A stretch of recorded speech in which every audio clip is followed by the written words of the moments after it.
ನಮಸ್ಕಾರ. ಮುಖ್ಯಾಂಶಗಳು. ಕೈಗಾರಿಕಾ ಬೆಳವಣಿಗೆಗೆ ಆದ್ಯತೆ, ದೇಶವನ್ನು ಸರಕು ಸಾಗಣೆಯ ಜಾಗತಿಕ ಕೇಂದ್ರವಾಗಿ ರೂಪಿಸಲು ಕ್ರಮ, ಪ್ರಧಾನಿ ನರೇಂದ್ರ ಮೋದಿ. ಕೊರೋನಾ ಸಂಕಷ್ಟದ ನಡುವೆಯೂ ಉತ್ತಮ ಬಜೆಟ್ ವಿಶ್ವಾಸ, ಮೂಲಸೌಕರ್ಯ, ದೇಗುಲಗಳ ಅಭಿವೃದ್ಧಿಗೆ ಆದ್ಯತೆ ನಿರೀಕ್ಷೆ, ಕೋಟಾ ಶ್ರೀನಿವಾಸ ಪೂಜಾರಿ. ಸಾಗರ ಜೀವಿಗಳ ಕುರಿತ ವೈಜ್ಞಾನಿಕ ಅಧ್ಯಯನಕ್ಕೆ ಒತ್ತು, ಜೈವಿಕ ಸಂಪನ್ಮೂಲದ ಸದ್ಬಳಕೆಗೆ ಯೋಜನೆ, ಪ್ರಕಾಶ್ ಜಾವಡೇಕರ್. ಮತ್ತು ಅಹಮದಾಬಾದ್ ಟೆಸ್ಟ್ ಕ್ರಿಕೆಟ್, ಭಾರತ ಗೆಲ್ಲಲು ಇಂಗ್ಲೆಂಡ್ನಿಂದ 49 ರನ್ ಸವಾಲು.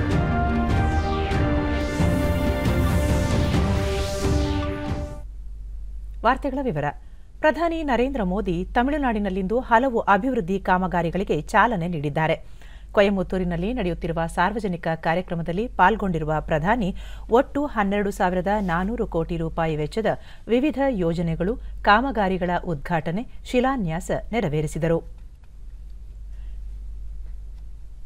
ಕಾರ್ಯಕ್ರಮದಲ್ಲಿ ತಮಿಳುನಾಡು ರಾಜ್ಯಪಾಲ ಬನ್ವರಿಲಾಲ್ ಪುರೋಹಿತ್, ಮುಖ್ಯಮಂತ್ರಿ ಕೆ ಪಳನಿಸ್ವಾಮಿ, ಉಪಮುಖ್ಯಮಂತ್ರಿ ಪನ್ನೀರ್ ಸೆಲ್ವಂ, ಕೇಂದ್ರ ಸಚಿವ ಪ್ರಹ್ಲಾದ್ ಜೋಶಿ ಮತ್ತಿತರರು ಪಾಲ್ಗೊಂಡಿದ್ದರು.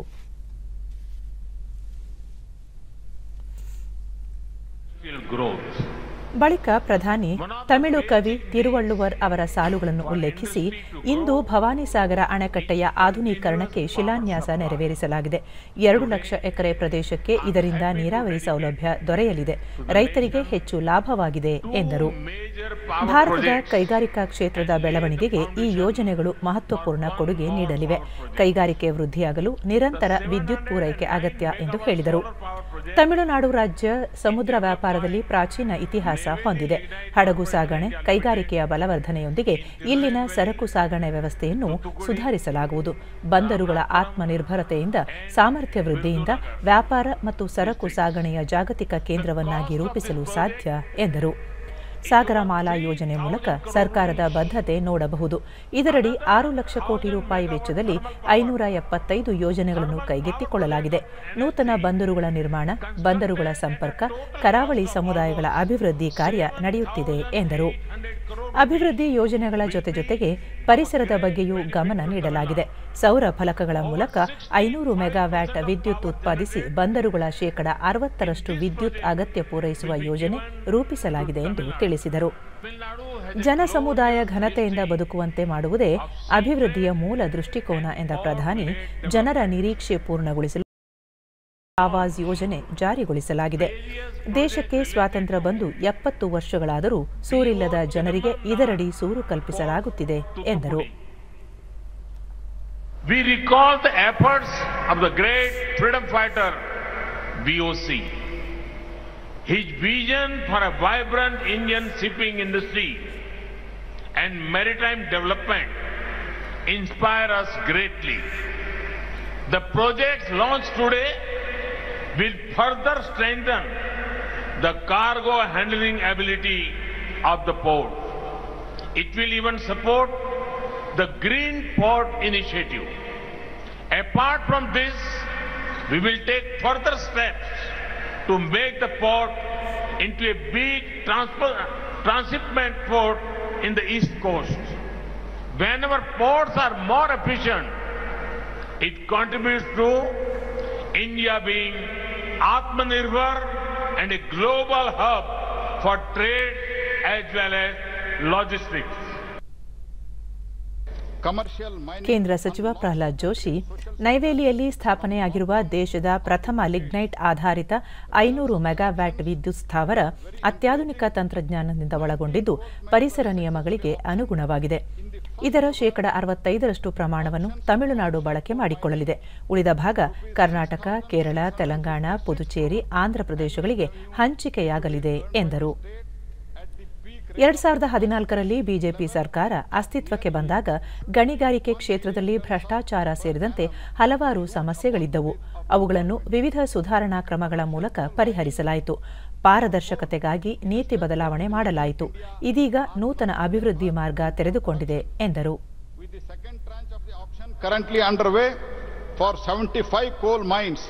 Commercial mining is laying a strong foundation for energy security in the country.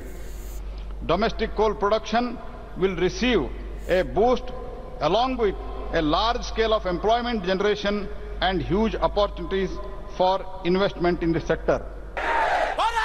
ಬಳಿಕ ಸಾರ್ವಜನಿಕ ಸಮಾರಂಭದಲ್ಲಿ ಪಾಲ್ಗೊಂಡ ಪ್ರಧಾನಿ ತಮಿಳುನಾಡಿನ ಜನರ ಜೀವನ ಸುಲಭಗೊಳಿಸಲು ವಿವಿಧ ಅಭಿವೃದ್ಧಿ ಯೋಜನೆಗಳನ್ನು ಆರಂಭಿಸಲಾಗಿದೆ.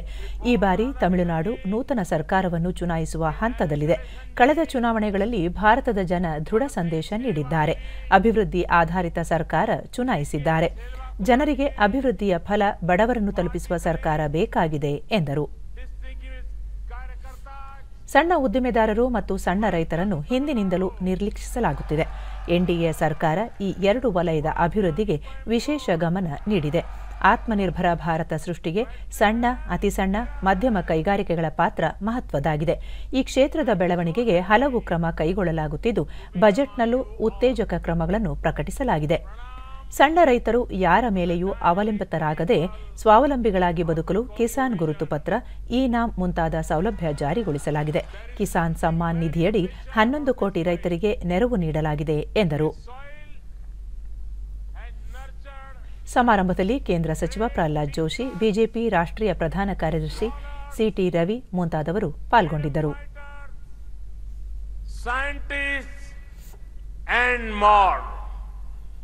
The grand temples of this region and the entire state of Tamil Nadu draw people from all over the world.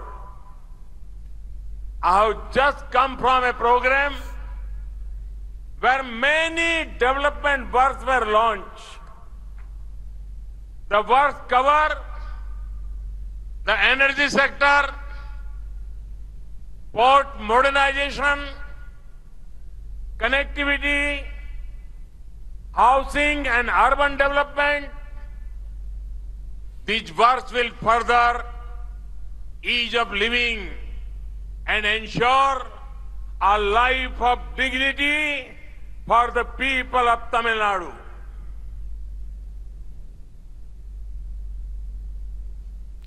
ಪ್ರಧಾನಿ ನರೇಂದ್ರ ಮೋದಿ ಅವರಿಂದು ಪುದುಚೇರಿಯಲ್ಲಿ 2426 ಕೋಟಿ ರೂಪಾಯಿ ಮೌಲ್ಯದ ವಿವಿಧ ಅಭಿವೃದ್ಧಿ ಯೋಜನೆಗಳಿಗೆ ಚಾಲನೆ ನೀಡಿದರು. ಜವಾಹರಲಾಲ್ ನೆಹರು ವೈದ್ಯಕೀಯ ಶಿಕ್ಷಣ ಮತ್ತು ಸಂಶೋಧನಾ ಸಂಸ್ಥೆಯಲ್ಲಿ ನಡೆದ ಕಾರ್ಯಕ್ರಮದಲ್ಲಿ ಪಾಲ್ಗೊಂಡ ಪ್ರಧಾನಿ, ದೇಶದ ಯಾವುದೇ ರಾಜ್ಯ ಅಭಿವೃದ್ಧಿಯಲ್ಲಿ ಹಿಂದುಳಿಯಬಾರದು. ಸಾಧ್ಯವಿರುವ ಎಲ್ಲ ಬೆಂಬಲ ನೀಡಿ ಪುದುಚೇರಿಯನ್ನು ವಿಕಾಸದ ಮಾರ್ಗದಲ್ಲಿ ಮುನ್ನಡೆಸಲಾಗುವುದು ಎಂದರು. ಇಂದು ಆರಂಭಿಸಲಾಗಿರುವ ಅನೇಕ ಅಭಿವೃದ್ಧಿ ಕಾರ್ಯಗಳಿಂದ ಪುದುಚೇರಿಯ ಜನರ ಜೀವನ ಸುಲಭವಾಗಲಿದೆ, ಬದಲಾವಣೆ ಬರಲಿದೆ. ಭಾರತದ ವಿಕಾಸಕ್ಕಾಗಿ ಮೂಲಸೌಕರ್ಯ ಅಭಿವೃದ್ಧಿ ಯೋಜನೆಗಳನ್ನು ವ್ಯಾಪಕವಾಗಿ ಕೈಗೊಳ್ಳಲಾಗುತ್ತಿದೆ. ಮುಂದಿನ ದಿನಗಳಲ್ಲಿ ಆರೋಗ್ಯ ಕ್ಷೇತ್ರ ಮಹತ್ವಪೂರ್ಣ ಪಾತ್ರ ವಹಿಸಲಿದೆ. ಈ ಹಿನ್ನೆಲೆಯಲ್ಲಿ ಎಲ್ಲರಿಗೂ ಆರೋಗ್ಯ ಸೌಲಭ್ಯ ಕಲ್ಪಿಸಲಾಗುತ್ತಿದೆ ಎಂದರು. Rural and coastal connectivity. The agriculture sector, from this, across India our farmers are innovating. It is our duty to ensure that produce gets good markets. Good roads do exactly that.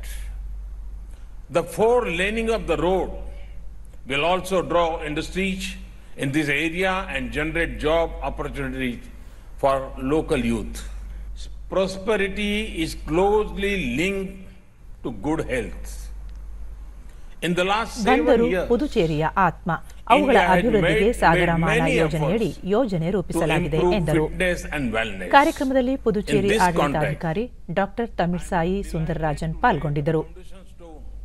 For 400 meters synthetic athletic track at the sport complex here.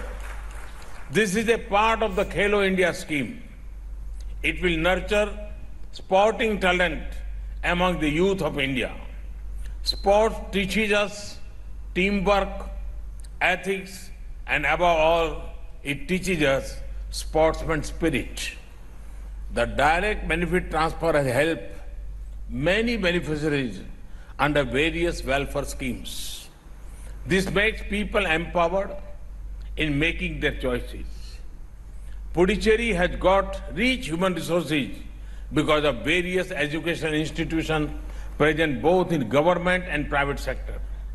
It has potential for a lot of industrial and tourism development that will provide a lot of employment of opportunity. People of Puducherry are talented. This land is beautiful. I am here to personally assure all possible support from my government for the development of Puducherry. Congratulations to the people of Puducherry once again for the development works launched today. Thank you very much. ಸಾರ್ವಜನಿಕ ಸಭೆಯಲ್ಲಿ ಪಾಲ್ಗೊಂಡು ಕಳೆದ 5 ವರ್ಷಗಳಲ್ಲಿ ಕಾಂಗ್ರೆಸ್ ಆಡಳಿತಕ್ಕೆ ಜನ ಬೇಸತ್ತಿದ್ದಾರೆ. ಜನರ ನಿರೀಕ್ಷೆಗಳನ್ನು ಕಾಂಗ್ರೆಸ್ ಬುಡಮೇಲು ಮಾಡಿದೆ. ಅದು ಜನಪರ ಸರ್ಕಾರವಾಗಿರಲಿಲ್ಲ, ಹೈಕಮಾಂಡ್ ಸೇವೆ ಸಲ್ಲಿಸುವ ಸರ್ಕಾರವಾಗಿತ್ತು ಎಂದರು. ಕಾಂಗ್ರೆಸ್ ಸರ್ಕಾರಕ್ಕೆ ಜನರಿಗಾಗಿ ಸೇವೆ ಸಲ್ಲಿಸಿ ಎಂದೂ ಅಭ್ಯಾಸವಿಲ್ಲ. ಜನರಿಗೆ ಸುಳ್ಳು ಹೇಳುವುದೇ ಅದರ ಸಂಸ್ಕೃತಿಯಾಗಿದೆ. ಸುಳ್ಳು ಹೇಳುವುದರಲ್ಲಿ ಎಲ್ಲ ರ್ಯಾಂಕ್ಗಳನ್ನು ಕಾಂಗ್ರೆಸ್ಗೆ ನೀಡಬೇಕು. ಮೀನುಗಾರಿಕೆಗೆ ಪ್ರತ್ಯೇಕ ಸಚಿವಾಲಯವಿಲ್ಲವೆಂದು ಕಾಂಗ್ರೆಸ್ ಹೇಳುತ್ತದೆ. ಆದರೆ 2019ರಲ್ಲಿಯೇ ಮೀನುಗಾರಿಕೆಗೆ ಪ್ರತ್ಯೇಕ ಸಚಿವಾಲಯ ಮಾಡಲಾಗಿದೆ. ಕಳೆದ 2 ವರ್ಷಗಳಲ್ಲಿ 80% ಅನುದಾನ ಹೆಚ್ಚಳ ಮಾಡಲಾಗಿದೆ ಎಂದರು. ಕೇಂದ್ರ ಸರ್ಕಾರ ಇತ್ತೀಚೆಗಷ್ಟೇ ಮಾಹಿತಿ ತಂತ್ರಜ್ಞಾನ, ಔಷಧ ಸೇರಿದಂತೆ ಹಲವಾರು ಉದ್ದಿಮೆಗಳಿಗೆ ಉತ್ಪಾದನೆ ಆಧಾರಿತ ಪ್ರೋತ್ಸಾಹ ಕಾರ್ಯಕ್ರಮವನ್ನು ಜಾರಿಗೊಳಿಸಿದೆ ಎಂದರು. 2020ರ ನೂತನ ಶಿಕ್ಷಣ ನೀತಿ ಸ್ವಂತಿಕೆಗೆ ಅವಕಾಶ ನೀಡುತ್ತದೆ. ಕಲಿಕೆಯ ವಿಧಾನವನ್ನೇ ಬದಲಿಸುತ್ತದೆ.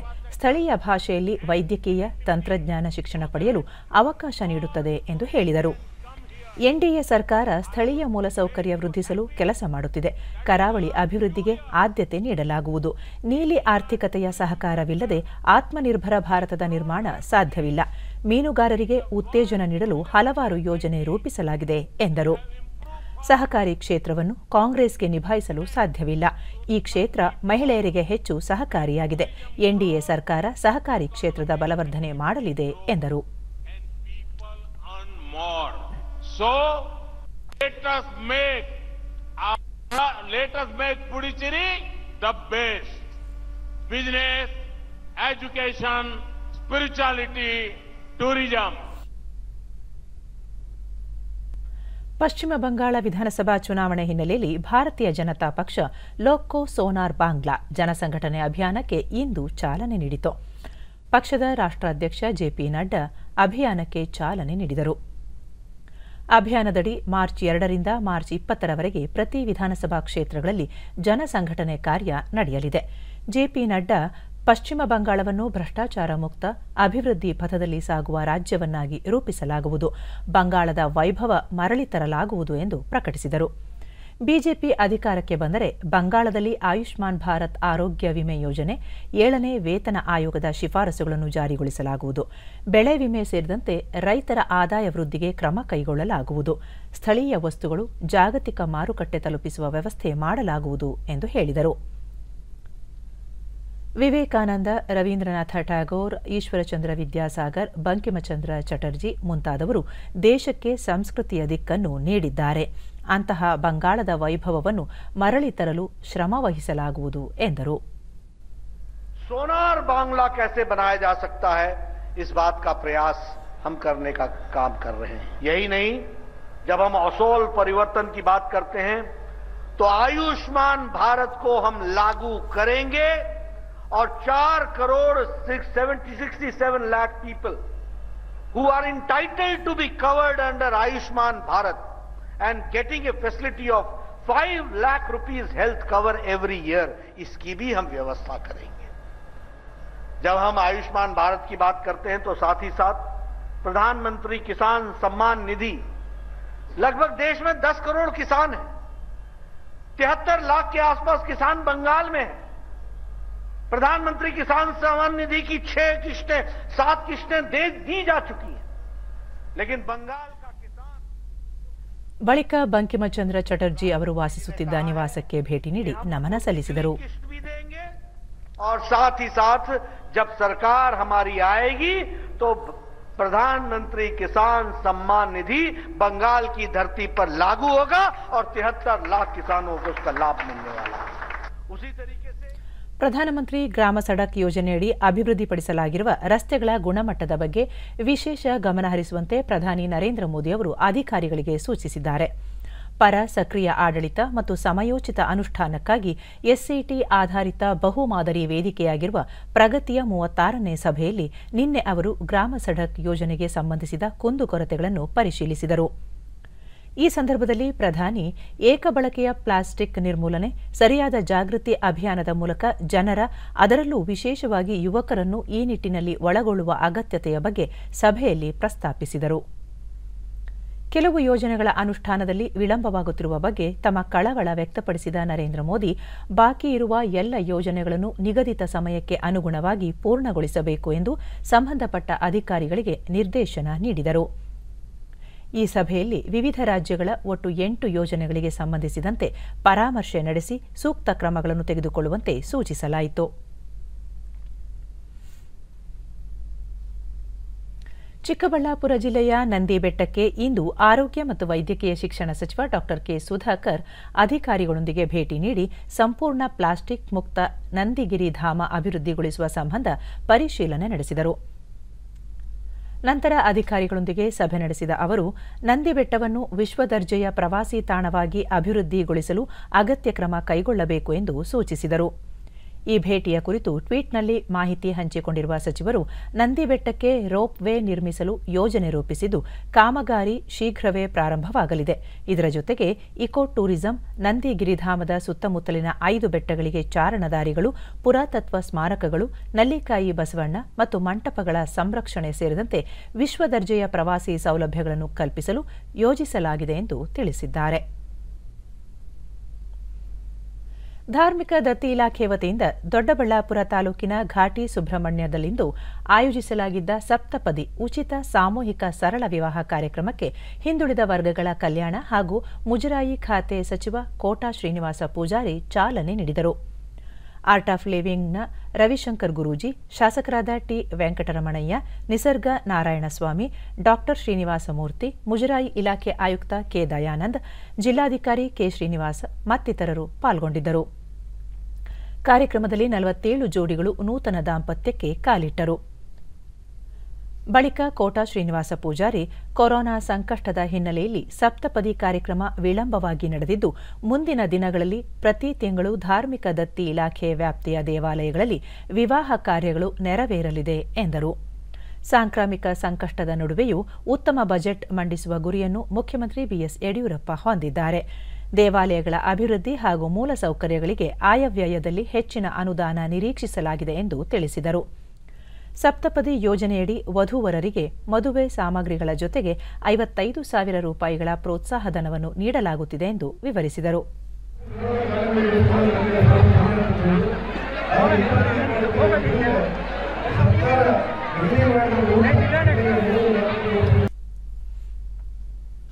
ಹೊಸಕೋಟೆ ವಿಧಾನಸಭಾ ಕ್ಷೇತ್ರದ ಪಕ್ಷೇತರ ಶಾಸಕ ಶರತ್ ಬಚ್ಚೇಗೌಡ ಇಂದು ವಿಧಾನಸಭೆ ವಿರೋಧ ಪಕ್ಷದ ನಾಯಕ ಸಿದ್ದರಾಮಯ್ಯ ಅವರನ್ನು ಭೇಟಿ ಮಾಡಿ ಕಾಂಗ್ರೆಸ್ ಶಾಸಕಾಂಗ ಪಕ್ಷಕ್ಕೆ ಬಾಹ್ಯ ಬೆಂಬಲ ಘೋಷಿಸಿದರು.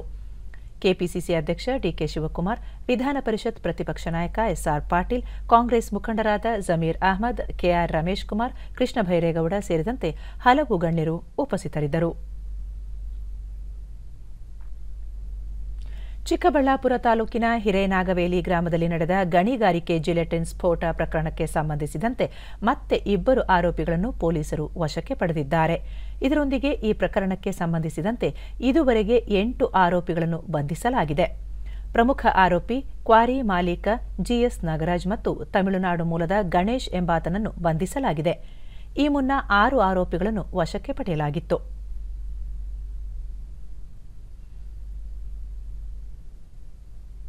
ಕೇಂದ್ರ ಗೃಹ ಸಚಿವ ಅಮಿತ್ ಶಾ ಅವರಿಂದು ಅಸ್ಸಾಂ ರಾಜ್ಯದ ಸಂತ ವಿದ್ವಾಂಸ ಶ್ರೀಮಂತ ಶಂಕರದೇವ ಅವರ ಜನ್ಮಸ್ಥಳವಾದ ಬೋರ್ಡೋವಾ ಸತ್ರಕ್ಕೆ ಭೇಟಿ ನೀಡಿ ಅಭಿವೃದ್ಧಿ ಕಾಮಗಾರಿಗೆ ಚಾಲನೆ ನೀಡಿದರು.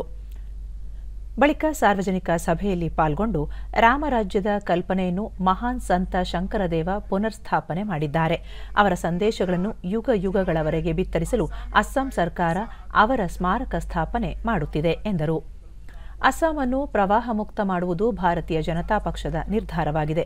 ಇದಕ್ಕಾಗಿ ನದಿ ನೀರು ಹರಿವು ತಿರುವು ಸೇರಿದಂತೆ ಹಲವು ಯೋಜನೆಗಳನ್ನು ರೂಪಿಸಲಾಗಿದೆ. ಅಸ್ಸಾಂ ಗಣ ಪರಿಷತ್ ಹಾಗೂ ಬಿಜೆಪಿ ಜತೆಯಾದರೆ ಅಸ್ಸಾಂ ಅಭಿವೃದ್ಧಿ ಸಾಧ್ಯ ಎನ್ನುವುದು ಇಲ್ಲಿನ ಜನರಿಗೆ ತಿಳಿದಿದೆ. ಅಸ್ಸಾಂ ಅನ್ನು ದೇಶದ ನಂಬರ್ 1 ರಾಜ್ಯವನ್ನಾಗಿ ಮಾಡಲಾಗುವುದು ಎಂದರು. श्रीमन शंकर देव की भूमि को उन्होंने पुण्य स्थली मानकर उसको एक बहुत बड़ा स्मारक बनाने का काम नहीं किया. आपने 5 साल पहले भारतीय जनता पार्टी को मैंडेट दिया और हमारे दोनों नेताओं ने 100 साल तक श्रीमन शंकर देव को संदेश को आगे बढ़ाने वाला काम किया.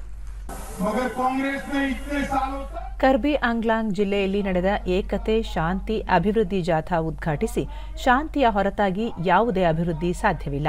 ಶಸ್ತ್ರಾಸ್ತ್ರಗಳಿಂದ ಜನರು ಉದ್ಯೋಗ, ಆರೋಗ್ಯ, ಶಿಕ್ಷಣ, ವಸತಿ, ವಿದ್ಯುತ್ ಪಡೆಯಲು ಸಾಧ್ಯವಿಲ್ಲ ಎಂದರು. आज मैं कार्बी आंगलोंग के पद्मश्री प्रोफेसर रंगबन तेरान को भी याद करता हूँ.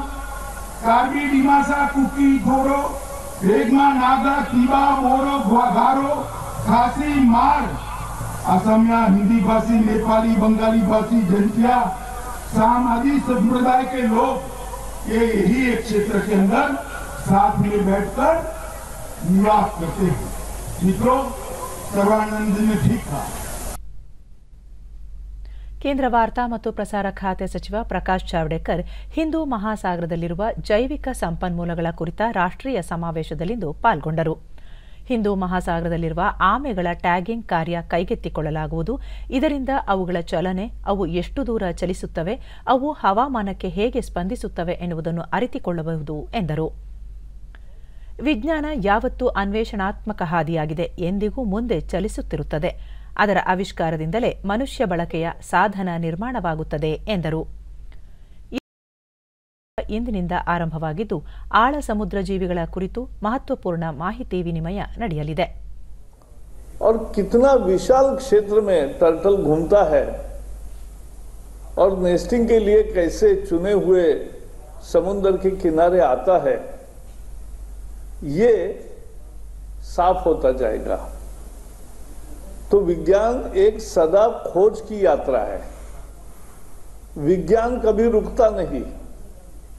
विज्ञान हमेशा आगे बढ़ता है और विज्ञान की खोज से ही मनुष्य को असीमित उपयोग के साधन उसी खोज से तैयार होते हैं.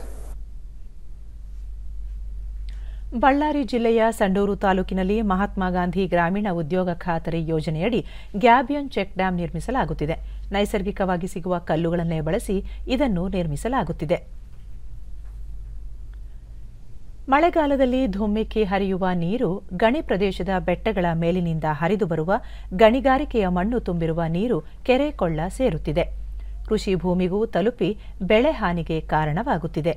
ಈ ಅಪಾಯ ತಪ್ಪಿಸಲು ಸಂಡೂರು, ಹೊಸಪೇಟೆ ಸೇರಿದಂತೆ ಜಿಲ್ಲೆಯ ವಿವಿಧ ಭಾಗಗಳಲ್ಲಿ ಮತ್ತು ಗುಡ್ಡಗಾಡು ಪ್ರದೇಶಗಳಲ್ಲಿ ಜಿಲ್ಲಾ ಪಂಚಾಯಿತಿಯಿಂದ ಚೆಕ್ ಡ್ಯಾಂಗಳನ್ನು ನಿರ್ಮಿಸಲಾಗುತ್ತಿದೆ.